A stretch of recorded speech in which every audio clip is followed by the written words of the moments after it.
hope for better things for people, but again, no. So it's the same thing with dreams. What are we really capable of subconsciously? I mean, there are 3 levels to dreams. I don't know if people actually realize that. Have you ever heard that? Has anybody here ever taken a dream psychology course? Understand dream psychology? There are 3 levels. You have the unconscious, the subconscious, and the conscious levels of dreams. The unconscious is defined as all that is surrounding us environmentally, the exterior forces that we are not in control of. The subconscious, that's you. That's your sleeping self. That's the side of you that's taken it all in, and it's stored, and it's there. It's just not at our immediate disposal. You know, consciously, we can't pick it up right away. Conscious dreaming is lucid dreaming. That's the other name for it. You guys ever heard of lucid dreaming? Yeah. Lucid dreaming is when you are in control. You have infiltrated your dream world. You are, like I lucid dream a lot of times. I will actually tell myself before I'm going to sleep, there is a trap door in my dream. So if I have a nightmare, I have the way out. I can find that trap door in my dream no matter where I am at and go through it. It's an exercise. Yes, it is a hard exercise. It takes a lot of focus. You have to literally sit there and say, there's a trap door in my dream. There's a trap door in my dream. There's a trap. And you have to flood your consciousness with that actual thought. It's like I had a time period in my life where I was having horrible nightmares. Horrible. I couldn't even describe them to you, but they were horrible, and it was dealing with the chaos of my own life at that point in time and the out of control feelings. And I would flood my consciousness with the thought of flowers before I went to sleep. Like, believe this or not, and this is very funny, but when I was a child and in a sacred point in my life, I had a favorite pair of sheets that my mom would put on my bed, and they were printed flowers, and I always felt safe in those sheets.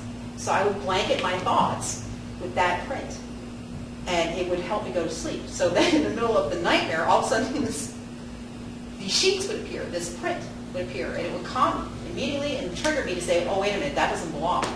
Hold on a second. Woo, that doesn't belong here. And it would snap back to consciousness. Is that easy? Again, is that easy? No. I mean, lucid dreaming is something that takes time. And if you're an impatient person, don't even try it. If you're not a person who's willing to face your own demons, don't try it. And we're talking demons from your childhood. We're not just talking, oh, I had a bad teen, I got teased as a teenager, I was bullied. Oh, my parents had a horrible divorce when I was, younger. We're talking from the time you can actually cognitively remember. Little things, even from opening a closet door and having something fall on you and scare you. Believe it or not, that's all retained in your psyche. It doesn't go anywhere. We don't forget things, not subconsciously. Consciously we do. Consciously it gets scattered in the filing system of your brain. But subconsciously it's all there. And when something else occurs in your life, stress. Do you guys, show of hands, who here finds they dream more when they're stressed out? Why do you think that is? Is the mind not shutting down? Is the mind still firing? Who here finds that when something incredibly happy has occurred, they dream? Nobody. Why is that? Because you're actually at peace. Because your brain's not giving you the warnings. Dreams are warnings. They are letting you know that things have to change and how they have to change. And they're actually giving you the format to do that. Most dreams are metaphorical and valuable. You guys realize that, right? You understand there has to be a reason why you're dreaming certain things. Does anybody here have repeaters? Okay, are they repeaters that make sense? Or are they scattered? Okay, anybody want to share what their repeater is? I will. Go ahead. Ever since I was a little girl, the only thing that hasn't changed in this dream that I've had is that there's a room, there's a door. There's a door that I cannot, that I'm too scared to go in. And most of the time there's stairs involved. Most of the time it's upstairs. But from the time I was a little girl to now, I still have that dream, but the surrounding or where that door is in the house always changes. But the second I'm in that house, even though it's a house I may have never seen before, I know that's the house where the door is. Can I ask you a question? Yeah. Do you know what it means? I do now because I've done a little bit of research on it. but I've still never been able to go in and open the door. Why not? It's a conscious. I have, ever since I figured it out, I've never had it. See, that's why though, because you have opened the door. And ever since I figured out You why I was consciously doing opened it, the door. I haven't had it. And I've been Nope. waiting for it to happen, but I haven't had it. That's because on the conscious level, here, the third tier, you've already opened the door. Your subconscious knows that. You know what you had to conquer. You know what you were afraid of. You know that actually that door, that staircase was your ability to progress. That's basically what it was. Your fear of progression, your ability, your lack of ability to actually take the bull by the horns and do it. Climb those stairs, go through that door. Everybody has that fear. It just manifests in different ways. The fact that you faced it and you actually did the homework and said, wait a minute, okay, this may not mean me dying. This may not mean me, this may not be something that is actually direct where I'm going to climb these stairs and walk through this door and die. And I think that's our greatest fear with researching dreams. We're afraid that it's something that's showing us an end. It's not. It's showing us a way to get through and progress. Obviously, you were repeating the same errors over and over and over, and that's why the dream kept occurring. Now you're conscious of it. And I guarantee, has it adapted your lifestyle? Have you changed your lifestyle because of it? Has it stopped you from doing certain behaviors? Because if you kind of recognize, oh, wait a minute, I don't know if this it's is stopped me repeat. from doing the behaviors. I think it's just allowed me to more like recognition. Right. You gave it validation. So in other words, it has modified it. Again, once you've got, and I tell everybody, it's the light bulb effect. When you wake up and you realize you've had a dream and you realize what that dream meant and what it meant to you and how it helps you, the light bulb goes on and the dream stops. I had a relationship I was in a couple of years ago, about 10 years ago now. I kept having a dream that this guy was having an affair on me. And women know that is like the worst dream. Is that not? Because you wake up one, and the poor person, you roll over and beat the hell out of them. Excuse the language, but you do. You just, the worst part was consciously I knew. He would never do that. I knew that about this person. I absolutely 100% knew his fidelity was not in question. Couldn't figure it out. I had the dream 4 nights in a row. And literally the poor guy, because I would talk to him the next day. He was, what's wrong? What's wrong? I don't want to talk to you. I can't talk to you right now. It would take me about an hour to shake off the effects of the dream because it was that real. And I kept saying to myself, every time I have dreams like this, it's like a screaming sign for me to pay attention. I have to fix this and fix it now before it gets out of control. It's trying to tell me something.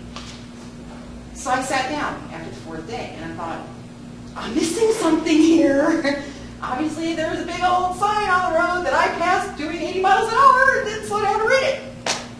Rewind. Let's go back.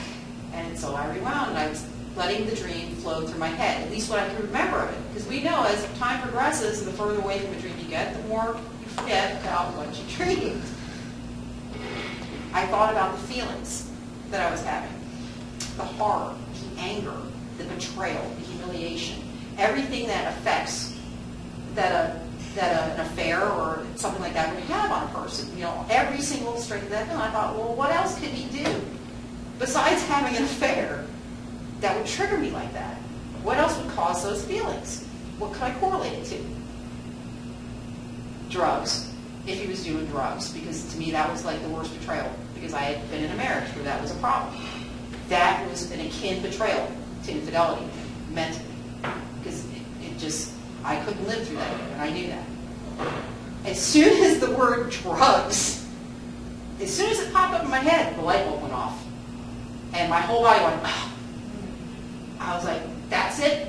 That's what it is. I know that's what it is. That is it. And he came home from work that afternoon. And I looked him square in the eye and said, are you doing drugs? No! Head went that way, eyes went that way, and I'm like, oh, he is doing them. Oh my God. I wouldn't let it go. I followed him around like a hornet. And this one will tell you, when I get the hornet bee going, it's not fun. I will follow you. I followed him around. You're doing drugs. No, I'm not. You can't prove it. Okay, guilty. You're doing drugs. No, I'm not. No, I'm not. Later that night, I went to get in my car. My car, not his car, my car that he had taken to work that day. Got in the car, opened the door, and, well, we'll just say poured out an apple with a hole in it, rolled out of my car with a little glass pipe sticking out the end. It wasn't just drugs, it was hardcore drugs. He was not smoking weed out of that apple. Wow. Wow. How would I have known that if I hadn't drafted it? I would never have known. I would have been a complete and total moron, because he would have gotten in that car before I did in the morning and made sure that he cleaned it out. I mean, obviously he'd been doing it for a while, and I had no idea. And I lived with a guy who did drugs. I was married to one. You would think I would know everything. No. But something triggered. Whether it had been his behavior, and my subconscious was picking up on it, I don't know. Something triggered me on a level that went into my dreams and told me, yep, you're getting betrayed. But it wasn't what I was dreaming about. So that's what I mean when I say, your dreams are not always what you think. You have to slow down. You have to be so very honest with how you're viewing the dream and what your life is like. I mean, I obviously knew 100% that this man would never cheat on me. I knew that about him, and that wasn't something I could allow panic to override. But I knew that there had to be a betrayal going on that was just as bad. So you got to learn to court. Has anybody else had like a crazy dream? Go ahead. Oh. This is so You want mine? crazy that I can remember. Oh no, I have a nice loud voice. I'm a teacher. In this dream, I don't remember the first part, but I can remember after a certain point. And my little brother, and I don't have a brother, I was a child, and my little brother was laying on a bed. His genitalia had been removed, okay, and it just gets crazy from here. And it had these horrible stitches, I mean these awful black stitches. And I said, why? And my father, who was not my father, I believe it was, oh, I can't think of the actor's name, but it'll come to me, because oftentimes actors are in my dreams. As Watch a lot of characters. TV. I watch a lot of movies. And he said, well, you know, I couldn't have sex with him. I couldn't have sex with him if he had, you know, those boy parts. So the boy parts had to go. And at that point, I said, oh my God, I'm next. He's going to get me. And then, of course, segue to a totally different, and I'm in a hospital setting. And I'm back inside, you know, past the lobby where the treatment rooms and everything are, and I'm trying to hide because he's coming to get me. And the people are saying, this is like I'm on a ward, and the people are saying, you're going to be fine. You know, everything's fine. Nobody can get in here. Don't you worry. But I knew, from, you know, I mean, and I would go from room to room, and I would get behind the desk, and I would crouch, and I would hear him killing people, killing them. I mean, he had like a sword, and was just chopping people up, and he was coming, and he kept coming, and he kept coming, and I couldn't wake myself up. I finally said, you know, my consciousness did it true. He said, you know, we're going to stop this right now. Get up and sit up. And so I did. You know, I sat up, and it was like, what the heck was that? Was it a one-time dream or was it repeated? And that was a one-time. That was a one-time, but it was so vivid. You How could long see. ago? I mean, this was a month ago, at least. And look how the details. I sat and wrote. I started to just kind of let me see what I can recall of the details and the feelings associated with that. You have to associate what in your life, whether it be your job, whether it be your home life, whether it be your family, what currently in your life makes you feel that way. You know, bar the grotesque images, bar what you're seeing in the dream, and think about the emotions of what you're feeling in the dream and what you associate that to. Because that's what I had to do with my dream. I had to bar out what I was seeing. Infidelity, you know, an infidelity, an affair with another woman. I had to bar out the woman. I had to bar out the cheating. I had to bar out all that and just base it on face value. What was I feeling? How did it make you feel? Yep. Okay, so that's really What were my key emotions? then. Okay, Betrayal.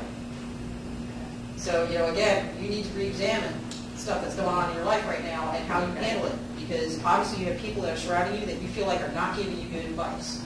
People are saying, oh, you're fine. You're great. You're good. You need to find people you can have confidence in who have confidence in you. And honestly, that is probably going to be your key. getting out. Because ignoring it and running from room to room and listening to the death occur as it's coming at you is not helping you get out of the dream, is it? No. And it's not changing the reality of what you felt.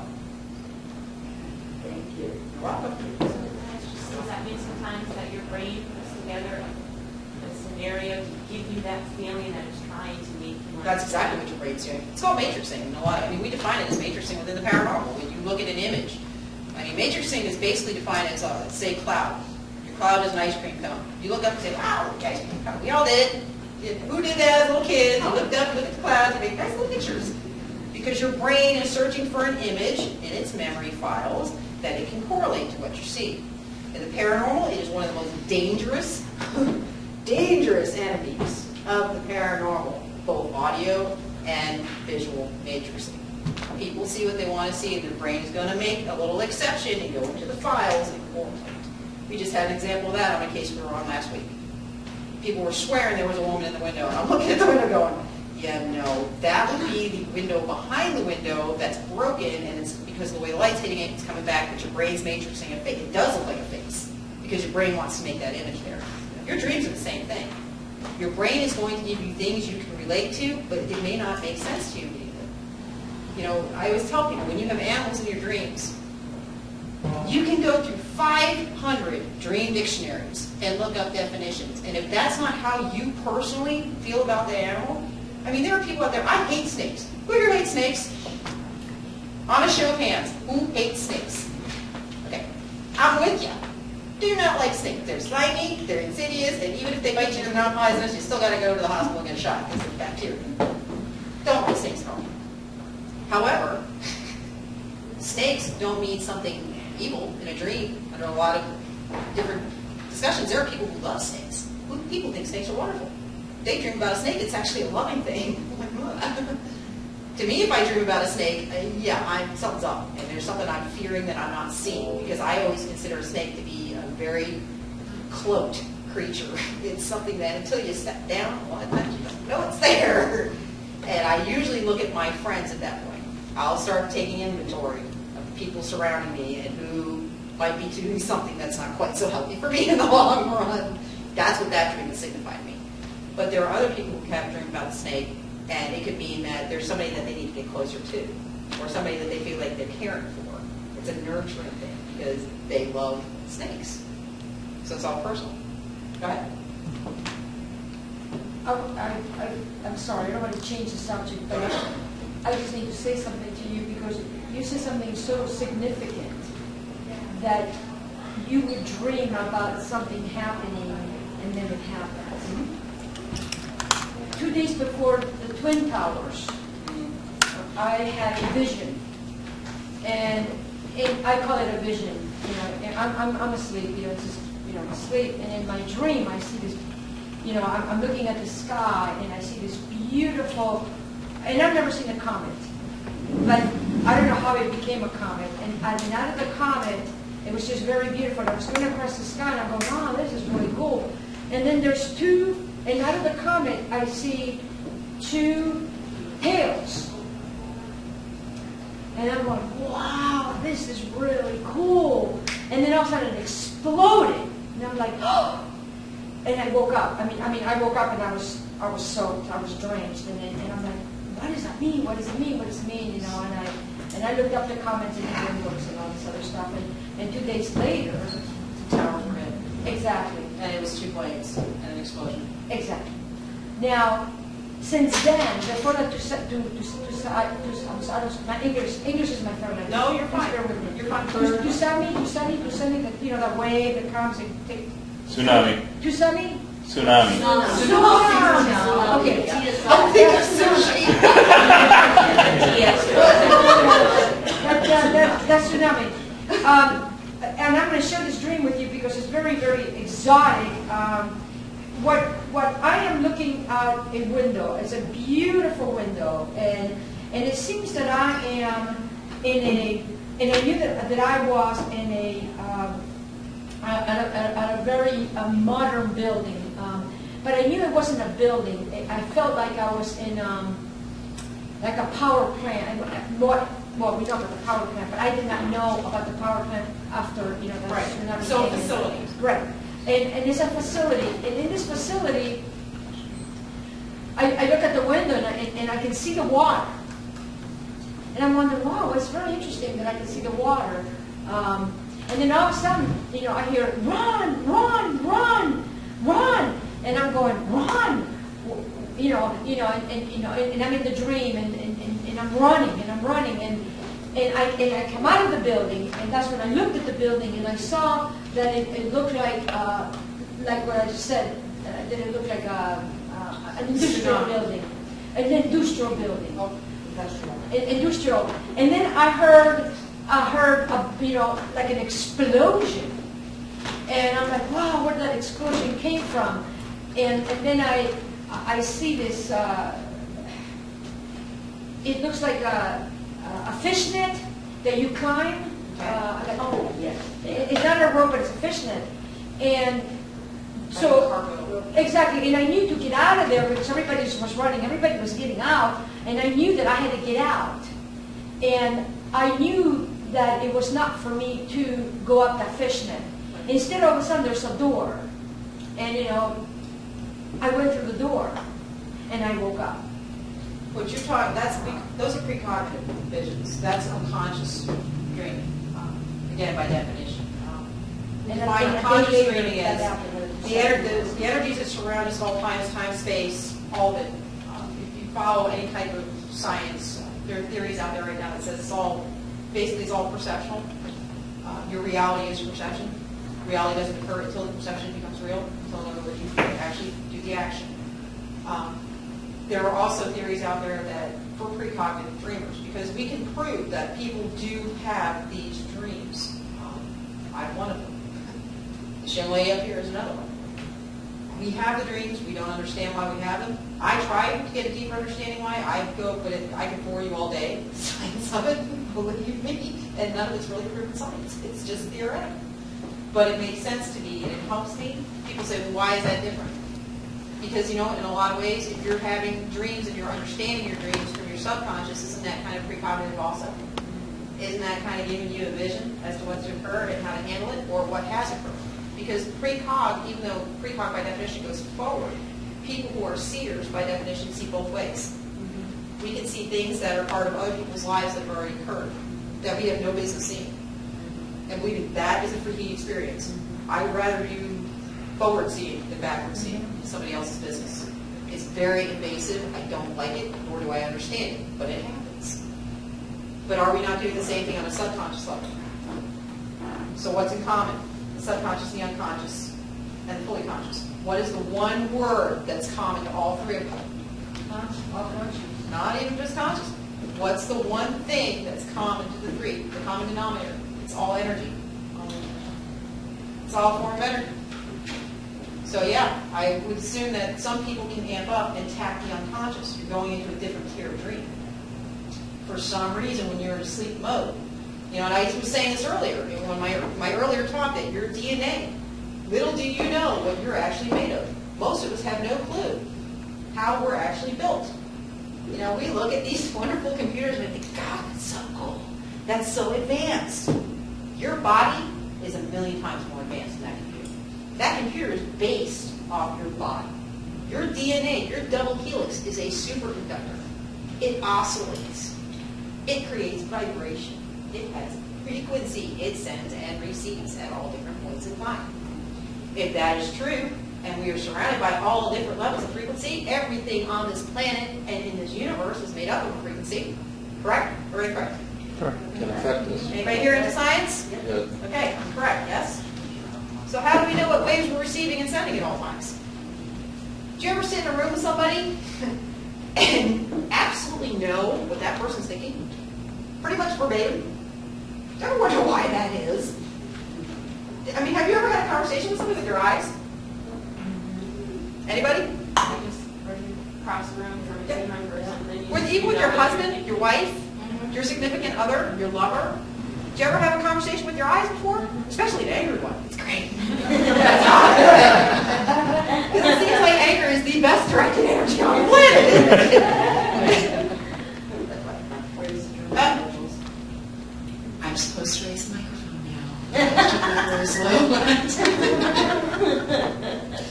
But it's true. Anger is one of the strongest forms of energy. Fear is one of the strongest forms of energy. Have you ever been in the room with somebody who's afraid? Anybody? When you wake up from your dreams that are terrifying, do you not feel the residual damages of the fear that you felt in that dream? Do you not feel the energy around you changing as you wake up and you calm? You can feel it kinetically in the room. I always tell people that for the most intelligent, quote unquote, creatures on this planet, we are dumb. We are really stupid because we don't even know how to listen to ourselves. We can't even figure out our own dreams. We don't even understand energy that we are connected to at all times. Women here, because women seem to be a little bit more intuitive than men. And probably because we're not constantly in the defense stance. Males by nature are born to defend and protect. We know that. That's the way it is. Women by nature are born to nurture. Correct? Who here has kids? All right. Ladies who have had children? All right, you're not. Are you lady? Yeah. Did you miss something? I walked out the door. That was my former life that way. That was your former life.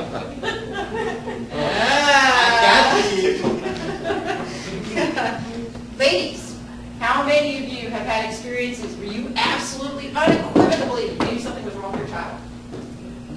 Immediately. How close were you in proximity to that child at that moment in time? Not.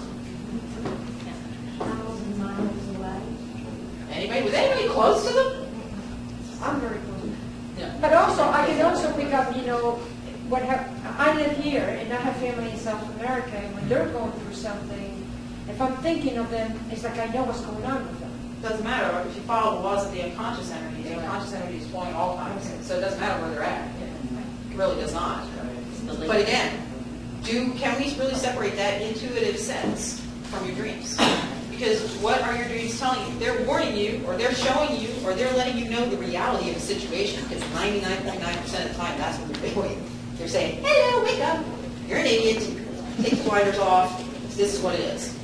You refuse to see reality this way. This is the true reality. Get used to it.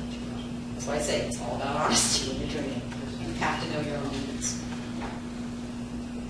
Is that not intuition? What do you think intuition is? Why do you think women, and even men, I have known men who have known unequivocally something was wrong with their kid. I've seen it happen with men. Not too often, because men are generally sidetracked. No, they're more focused on being the providers in many relationships. The man is the provider. He's more focused on making sure the bills are paid, making sure there's food on the table, where the women are more focused on child rearing and make sure the psychological welfare of the kid is taken care of, that they're loved and they're comfortable, and the guys sitting in the bed and going, you're spoiling them. It's the reality of it, male, female. Why do you think we do that? Has anybody stopped to think why they know? How do you know your kids are, who here knows when the kids are lying? How do you know they're lying? Is it by body language? Is it by tone, inflection? Gut feeling. Gut feeling? Is there a little voice inside your head screaming, hold on? Or is it because 2 + 2 doesn't equal 4? Is why that they told? Because a lot of times that is what it is. Because they're too young to figure out that 2 + 2 has to equal 4 for the lie to work. I think they watch too much TV and they think, well, it worked on TV. No. But why is that? Frequencies. But DNA supposedly is not something that's transferable as far as emotions go. Supposedly. Don't buy it. It's because of energy. It's because of frequency. And yes, DNA, actually, I do believe that DNA, you do share resonant energy within DNA. I mean, I've read studies where people have had transplants of organs and the memory of, or the personal likes and dislikes of the person they received the transplant from are now in the person, the recipient. Yes. And to me, that can only point to one thing, that was embedded in the cells. That was embedded, and when it was transferred and when it was transplanted, it went with it. Well, how could it be embedded in the cells if it's not embedded in a form of energy?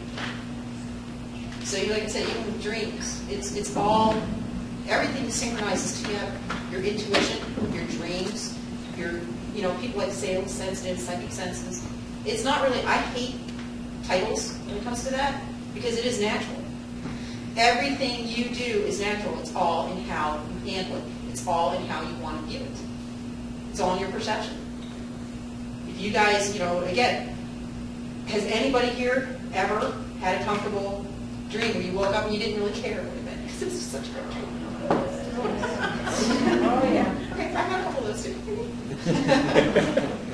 But what does that usually, do you ever have dreams like that when your life is going really bad? You don't? Or you have dreams like that when your life is calm. It's at an area where you feel like, okay, I'm meeting my goals. I'm doing what I need to do. I'm on the right track right now. That's when those dreams come into play. So again, you've got to correlate what's going on in your life, what's going on in your past. There can be the slightest triggers to a dream. You can see somebody that you think looks like your friend Bobby when you were 4 years old that used to play it. And that can trigger a dream or a reaction. And you'll have that person in your dream when you'll have that reaction in your dream. Why? You have to stop and think, what did I do at work today? What happened? What do I have to do at work tomorrow? What do I need to get done? What am I expected to do? What are my fears? What are my holdbacks on this? Believe me, when you do that, and you keep, like I said, keep a journal, you're going to start to be able to correlate. Say, wait a minute, okay, I was panicking in the dreams. What was I supposed to get done? That if I don't get done, I'm probably going to be panicking. Get it done. Look at the dream. That's the only way to stop it. He said, I figured out what the dream was. I wanted this more. As soon as she knew, the dream stopped. Because that subconscious signal is no longer there. It's not, you're not in alert form anymore. The alert, it's like, the elevated system that the government had. There are points in our lives where we are screaming red. And you're still ignoring it. It's like, oh my God, get in the bomb shelter. Your dreams are going to manifest that. It's going to, and sometimes you're not going to remember. Is there anybody here who does not remember dreams? Sometimes. Ever? Oh. Very, very seldom.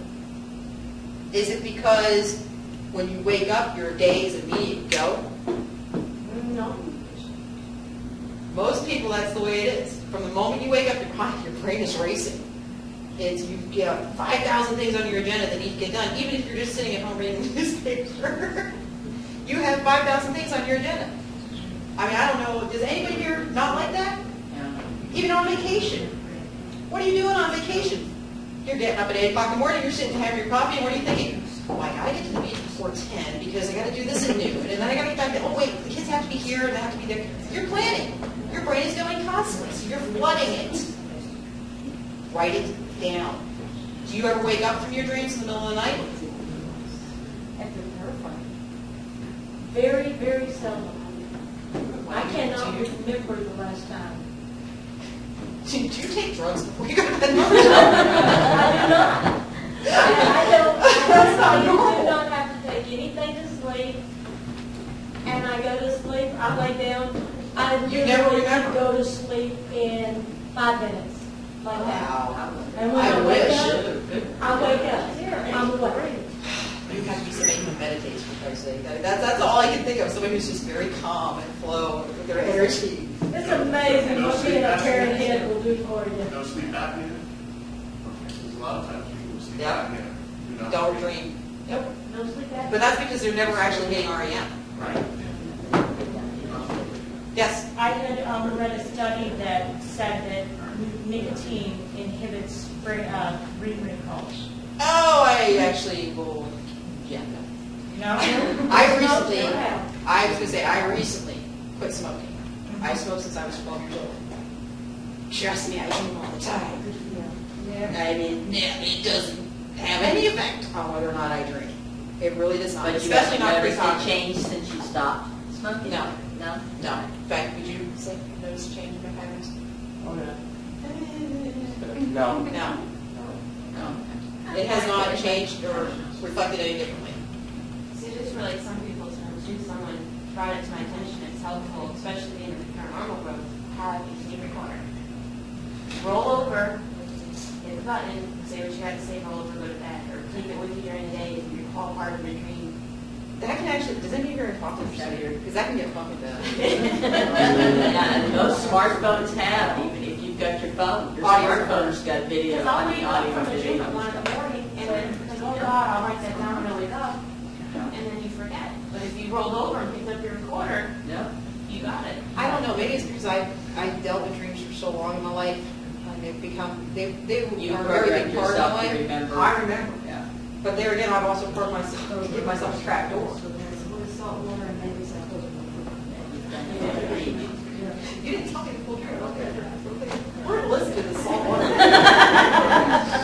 had a dream about a week ago that this lady that I don't even know, but I knew her in my dream, and she just had a baby, and her husband brought her to me to see the baby, and she was feeding the baby a bottle of salt water, the formula. And I said, why are you giving her salt water? You can't have that. You're going to kill the baby. And I called the doctor to get the doctor to come over there before they left the house, so she wouldn't take the baby. Because I had to keep the baby there so she wouldn't give her any more salt water. And I just, the doctor came and I woke up. Okay. I don't know, that could have a couple different correlations. Do you leave your TV on overnight? Salt water, believe it or not, a lot of people want to, again, relate that to paranormal, salt, no. Salt water has a lot of life-giving properties. They have found through many studies that salt water is very healthy for you. It's very good for you on an anatomical level.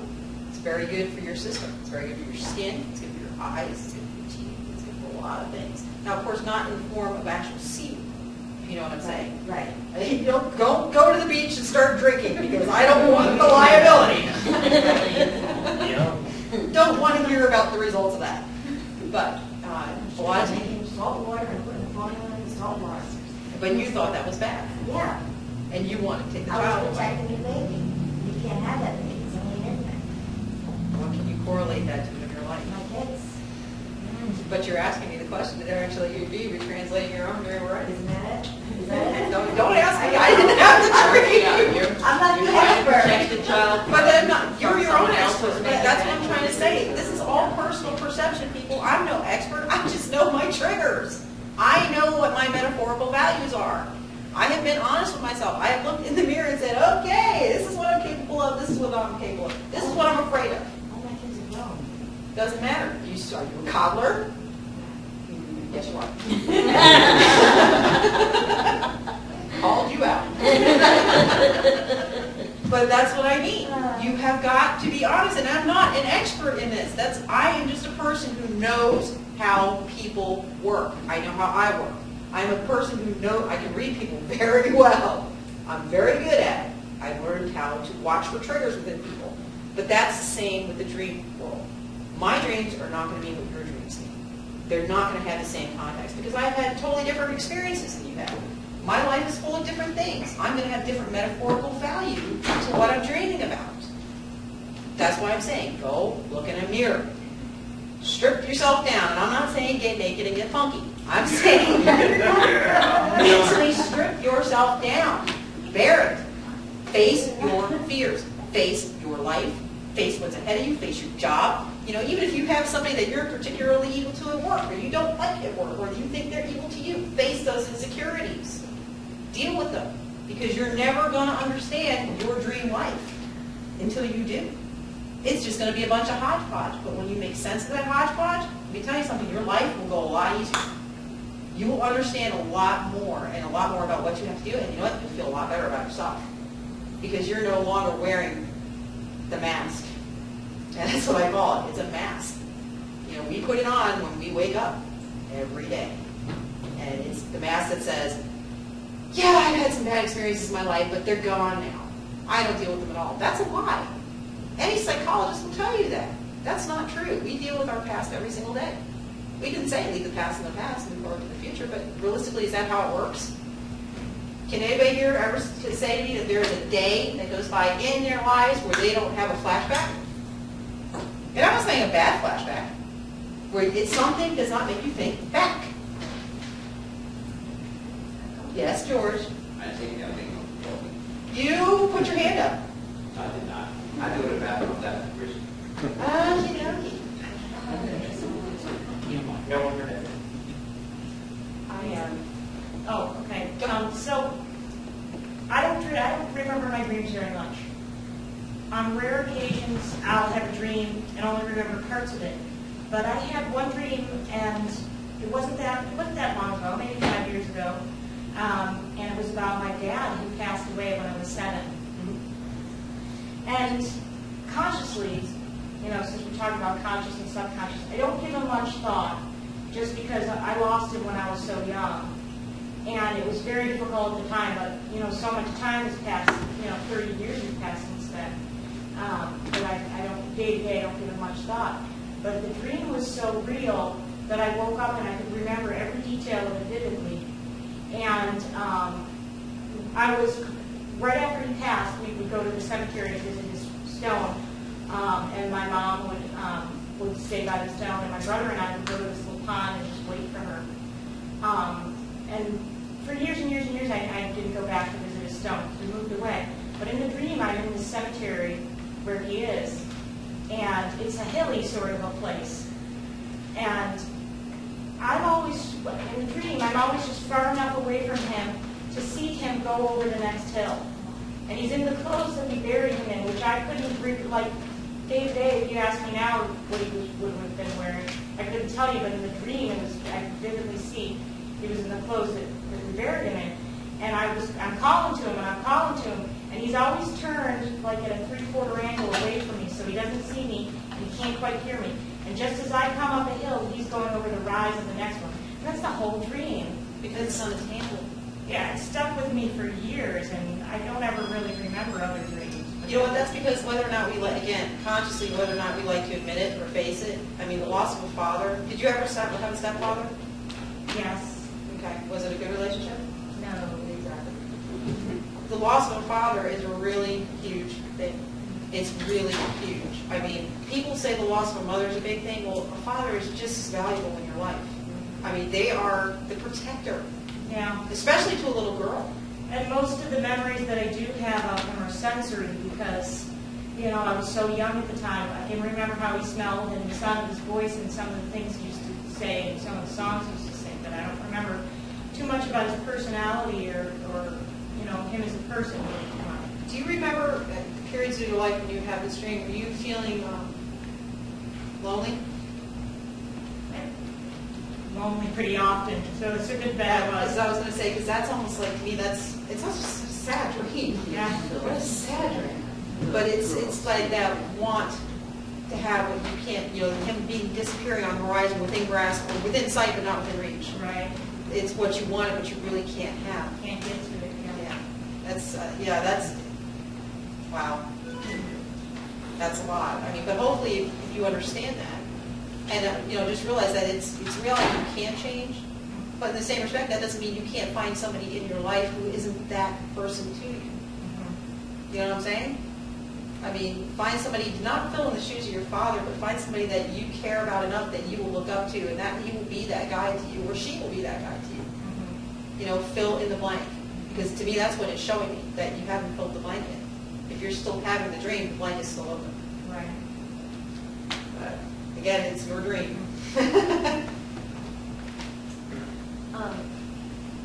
I've always been able to have the pre-con dreams, but I've kind of realized for the last 8 years I've developed this bad habit of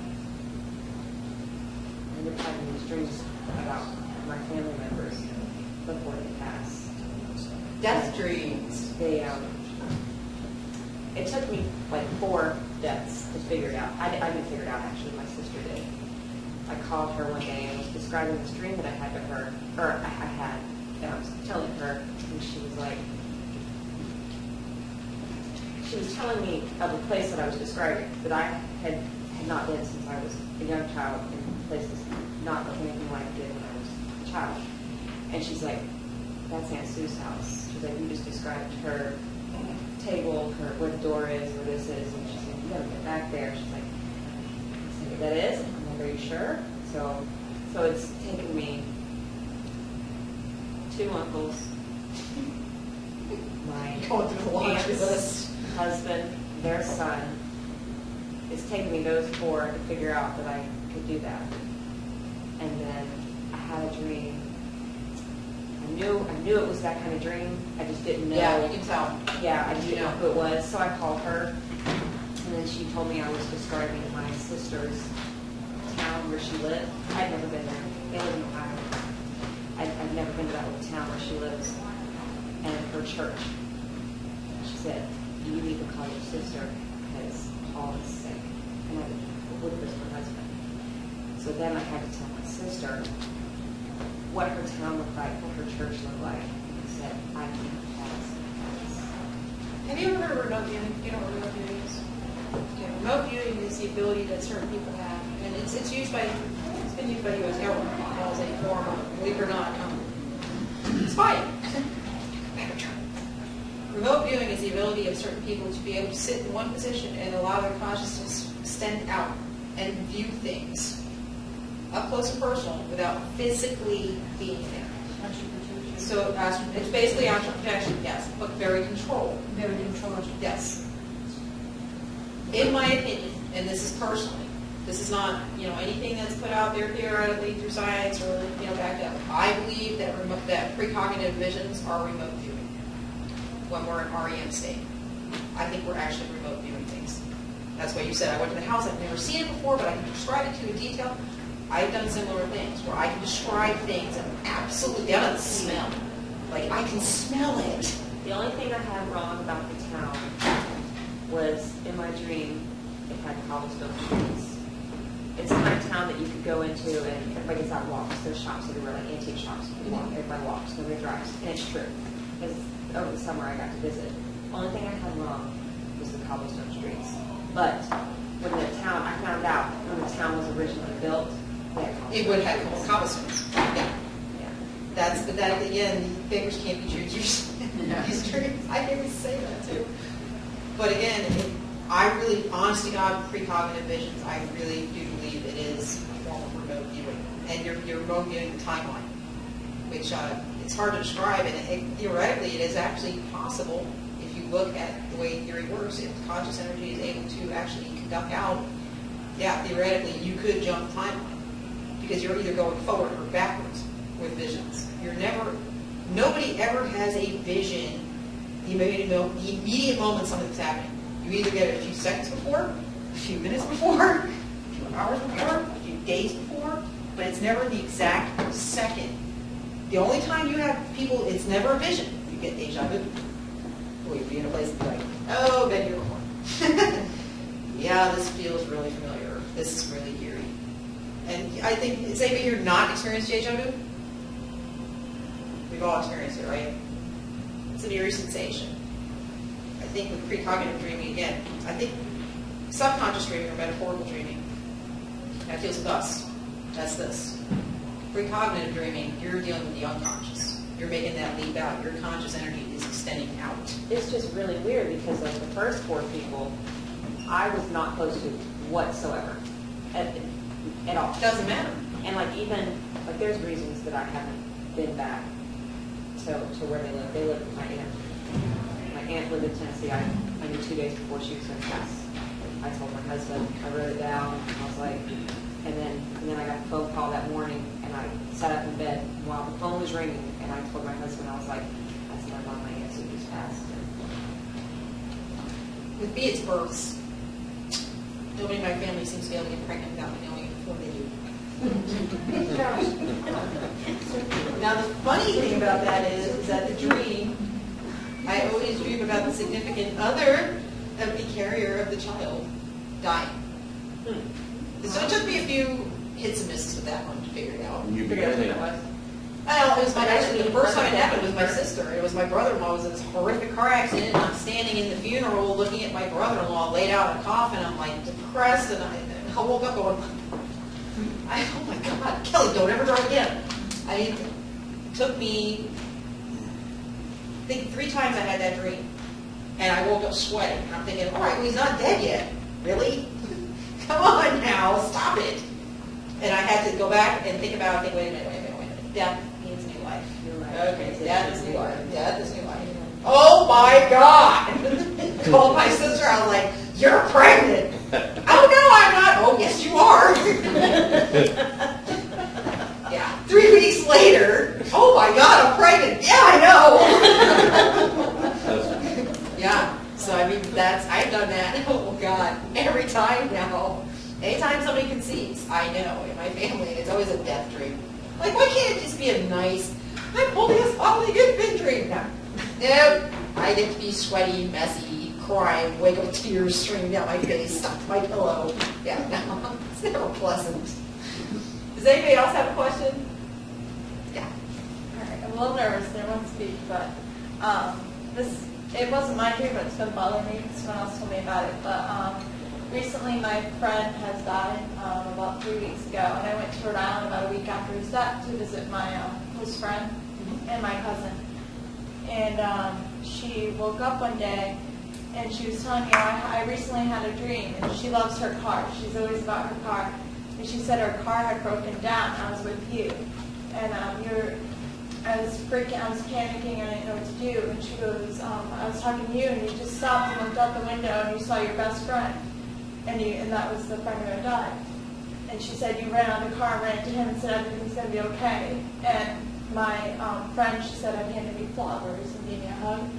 So, like, what bothers me was I haven't been dreaming since his death, so I don't know if there's a way for other people to communicate through other people's dreams. Like, I didn't understand why she'd have a dream about him. She had never met him previously, so. Again, she could be I'm tapping. stuttering because I'm scared of public No, speaking. it's It's okay. not that I'm upset. You know what? Everybody's afraid of public speaking. They speak publicly. I always tell people that I've been publicly speaking for a long time. That's why to me it's like y'all could be you could be 1,000 people and it would not faze me at all. If I mess up, I mess up. No, it's If not. I slip up, I slip up. There's no fixing it anyway. Why panic? Honestly, I always look at it as people can either accept what I'm saying or not. You don't have to agree with me. It doesn't bother me. Never be embarrassed to speak your mind. I mean, it is what it is. Who cares if people believe you or not? The fact is that you believe it, and that it's real to you, and it bothers you. I mean, that's... Yeah, I just didn't understand how, like, if she had never met him or anything, never knew him, and then she has a dream about him, and then she made an effort to tell me, hey, was that your best Well, again, friend? you're talking, that would be unconscious. That would be dealing with the precog side, the drinking, where, like I said, there are people out there who can tap energy, and they don't even realize they're doing it, and they don't know that they're doing it, they don't understand it. Like with me, when I dreamt of, you guys remember the Northern Illinois shootings, campus shootings? Yes. Okay. 2 days before that happened, you can probably remember this, I dreamt in an absolute ridiculous detail.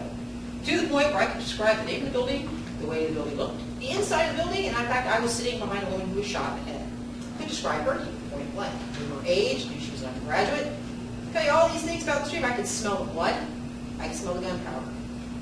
Never been in this place in my life. And I wrote about it online. Yeah, sure. 2 days later, exactly the way I said it would happen. And when they released the victim list, there was a 32-year-old woman, undergraduate student. That's the woman I had seen in my dream. Never met this person. I have no clue. But I do know, I remember she was shot, she went down, she turned to me, she looked at me, she said, don't let them cry. What does that mean to me? And to me, that's actually one of the most frustrating dreams I've ever had in my life. What am I supposed to do with that? And that's when I get angry. You people will hear me say, I get angry at these dreams. What am I supposed to do with that information? What? It's like I'm going to go up to Illinois and figure out exactly where I'm at and stop this shooting? That's not going to happen. Realistically, that's not going to happen. If I call law enforcement, oh yeah, I'm probably going to get Baker acted. It'll be a nice visit to the psychiatric facility at the local hospital for 72 hours. But it's true, and we all know it's true. So why have the visions? And actually, like I said, precognitive visions can be very hard psychologically to deal with. I mean, because you're not just dealing with family. People always assume it's people you know. It's events. It's worldwide events, and it's not something you can stop. Can I postulate a theory on Hey, that? possibly. My feeling, we talked about remote viewing, and we both, said astral projection. I think sometimes that we do, when you tap into a precognitive function, I think you're doing that with your astral body. And I think sometimes you tap into that, Jung talked about it, that stream of consciousness, that Yep. belt of The knowledge, unconscious. where time is just, Taken you know, referred to as the Akashic. It's the and unconscious. that's right, the Akashic records, whatever. You are hitting that, and you're getting a download of information, and it's kind of random. And by the way- in Charlie's case, it's not random. It's very, very specific, and Everybody's she knows. But when you get events like that, and they're so big that they will affect And I started impact writing about it the because of energy that. of the world, then I think that's what you're feeling. Katrina. You're feeling the precog of the rumbling about that energy. And I that, don't know, you Miss Katrina, for 6 weeks. 6 weeks. And you guys want to hear, again, you guys think you have weird dreams. Oh, welcome to my world. 6 weeks. Okay, I got 5 minutes then, so I would send this and shut up and you guys ask more questions. 6 weeks, I dreamt, and it was a changing dream. It's what I later called the morphing dream from hell. Excuse the language. It would begin when I first started having the dream. It began with Mount Rushmore with no faces. Who has dreams of Mount Rushmore with no face? No, I did. And I'm like, it went from there, literally just jumping. It was constant. It was like sitting in a movie that had gone on crack. It was all over the place. I'm at Mount Rushmore, I'm looking up going, where's everybody's faces? And then all of a sudden I'm in these fields.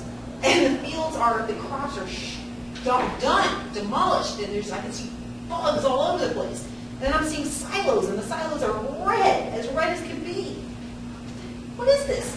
Then I'm in a building, and I'm like, the building is one of the cleanest, most sterile facilities I've ever been in my life. And that's what I'm consciously thinking in the dream. Wow, I can lick the food off. I can lick food off the floor of this building. It's so clean. Oh my God, where am I? And as I'm looking through the building, I'm seeing different equations on boards, and I'm seeing different things. I'm hearing people talk about inoculations, different things. And like I said, it took me a little bit to figure it actually was conscious when I figured out, oh wait, that's a CBC building. That's what that was. That's in Atlanta, Georgia. I've been past that building. I know what that building is. And then it went, I saw dolphins in a swimming pool. Who sees dolphins in a swimming pool? Obviously I do in my dreams. And here I am blogging it. I am online because obviously people follow some of the things I write. I am known to be a precognitive dreamer. People try to help me. I have people all over the world who try to help me sometimes in my dreams. We network. We try to help and try to see if there's anything we can do. And here I got everybody postulating what this dream could be. I mean, we're talking 30, 50, 80 responses within 24 hours of everybody saying, oh, it's this, and I'm even going, what is wrong with my food? Heck was that? And we're talking every night, guys. Every night. 2 weeks into the dream. And we're talking about waking up so sweaty every night. All of a sudden, I go to my AOL, wake up in the morning, and I'm opening up my account to check my emails. And first page, boom, up it comes on AOL, is Mount Rushmore with no faces. Oh, and the headline was Mount Rushmore to get a facelift. They were getting ready to do repairs on Mount Rushmore. And right away, light bulb goes off. And I'm like, uh-oh, time out. We're now on a countdown.